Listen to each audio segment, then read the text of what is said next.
donc là je vais vous parler donc du data recycling, donc c'est le recyclage des données, quelque chose qui est donc immatériel. La donnée c'est une ressource qui est considérée comme le nouvel or noir de demain.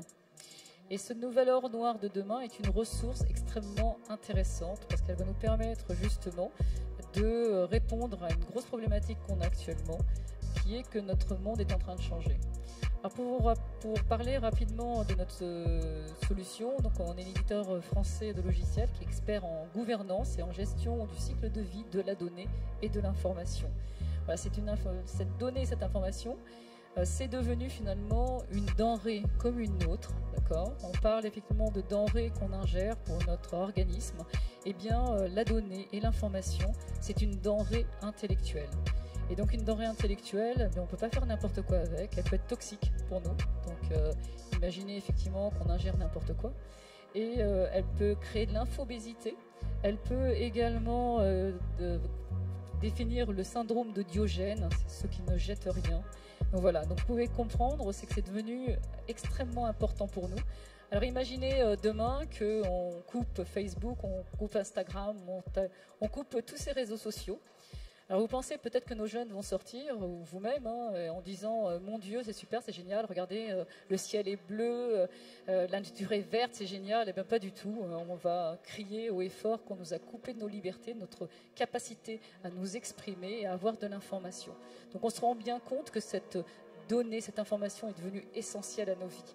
Et comme elle est devenue essentielle à notre vie, eh bien, il va falloir réguler et équilibrer son usage. Voilà, nous on existe déjà depuis 15 ans. Depuis 15 ans, on officie auprès de nos clients et on leur permet de gagner de l'argent en réduisant le coût de l'infrastructure, en améliorant l'expérience utilisateur et en ayant une meilleure vision de leurs données pour pouvoir mieux l'exploiter. On a une entreprise française, complètement souveraine. On a un algorithme unique qui nous permet de faire des choses que même nos concurrents anglo-saxons ne sont pas capables de faire. Donc de suivre cette denrée, lui donner donc un contexte, un objet métier et capable de lui mettre une durée d'expiration pour pouvoir ensuite lui donner une vie et la vie qu'elle doit avoir. Une vie opérationnelle, une vie analytique et une vie légale. Pour gérer effectivement sa fin de vie comme n'importe quelle ressource. Voilà, donc on arrive quand même à réduire jusqu'à 40% le temps des projets data et IA. On est extrêmement assez fort sur cette partie-là. On arrive à optimiser les coûts IT jusqu'à 70% et on arrive à réduire le coût de l'empreinte carbone énergétique. Et on arrive même à réduire l'empreinte spatiale des centres de données. Et donc voilà, on a cette capacité d'avoir cette visibilité et de fournir des indicateurs ESG et RSE sur l'ensemble du processus de l'entreprise. Alors rapidement, nous, l'origine de projet, c'est quoi? Enfin, en tout cas pour le data recycling, comme je vous le disais, on existe déjà depuis 15 ans. C'est l'urgence de faire face à la crise et d'accélérer la convergence de la transition écologique et numérique. On ne pourra pas faire sans. On sait qu'effectivement, la donnée, c'est les deux faces de la même médaille. Il y en a toujours une qui est moins jolie, bien entendu. Et cette face qui est moins jolie, eh bien, effectivement, c'est celle qui correspond à la surconsommation numérique, puisque la donnée, c'est 10% de l'énergie mondiale, et ça va continuer à augmenter. C'est 4% en termes d'empreinte carbone, on est en train de dépasser l'aéronautique, et le tout double tous les 2 ans. Donc c'est la seule qui double tous les 2 ans, donc c'est vraiment la plus complexe. Donc en plus, c'est étonnant parce qu'on demande une responsabilisation des citoyens et des entreprises sur leur énergie. On a effectivement les conséquences de la guerre de l'Ukraine et les risques climatiques et l'impact énergétique. Donc effectivement, elle a beau dos cette data et ce numérique. Mais pourtant, il y a une inflation réglementaire autour de la data. Et pourquoi? Tout simplement parce que notre économie physique s'épuise. On ne va plus pouvoir finalement faire ce qu'on faisait avant, consommer, jeter, et c'est plus possible. Donc l'économie doit passer à un autre niveau et elle doit être maintenant portée par une ressource qui, elle, est illimitée et se duplique à l'infini et qui va avoir de la valeur. Alors pourquoi elle a cette valeur? Elle a cette valeur tout simplement parce qu'on est en train de rentrer dans ce qu'on appelle l'économie de la fonctionnalité et l'économie de la circularité. Alors pour pouvoir arriver à ça, je vous donne un exemple, hein, l'économie de la fonctionnalité, c'est Decathlon qui change de modèle économique en se disant maintenant je vais plutôt aller louer du matériel, le réutiliser à tout le plus possible. Donc ça c'est par exemple dans le premier cas qu'ils ont fait, ce sont les vélos pour enfants. Et ensuite, bien entendu, ils vont gérer les déchets, on va rentrer dans l'économie de la circularité, et là on va essayer de récupérer les pièces et de récupérer les matières. Tout simplement parce que ce n'est plus possible, on ne peut plus manger la terre comme on a pu le faire. Donc voilà, on est vraiment arrivé dans un principe où on se dit maintenant il faut tout rationaliser, la mobilité, les transports, et essayer de réduire le plus possible l'impact humain, parce que c'est ça finalement qui malheureusement a un impact sur notre planète. Alors nous on se dit c'est bien tout ça, mais finalement cette donnée elle est hyper importante pour les deux niveaux, que ce soit pour cette transition numérique et cette transition écologique. Et on ne peut pas se permettre finalement de choisir ou l'un ou l'autre, c'est pas possible. Donc l'idée c'est qu'à un moment donné, bon, effectivement mes enfants sont venus me voir en me disant maman mais finalement ton domaine n'est pas extraordinaire, tu pollues énormément. Donc voilà, on ne voudra peut-être pas faire ce que tu fais. Bon, mes deux enfants sont artistes. Hein. Et donc, sur le coup, je me suis dit, bon, il faut vraiment que j'arrive à, justement, à réduire finalement et à trouver une solution. Et après plusieurs réflexions, je me dis, c'est quand même assez étonnant, parce que je réfléchis beaucoup, j'ai beaucoup travaillé sur l'économie circulaire.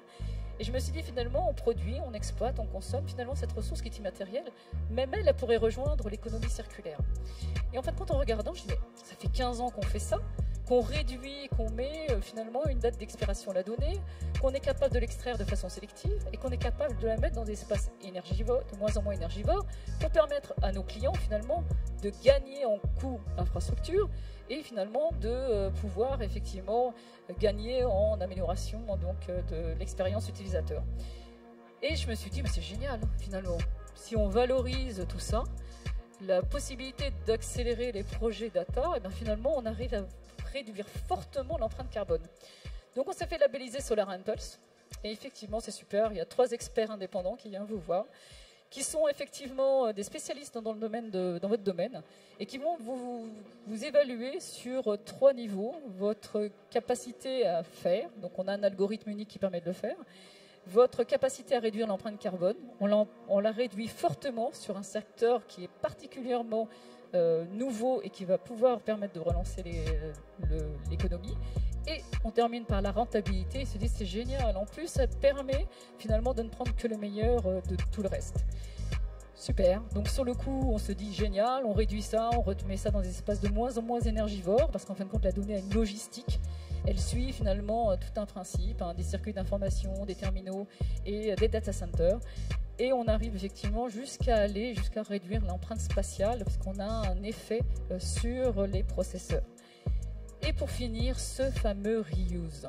Alors si vous regardez tous les réglementaires qui sont arrivés depuis quelques temps, ça montre vraiment la stratégie et la politique de l'Europe à vouloir effectivement accélérer cette économie, cette nouvelle économie.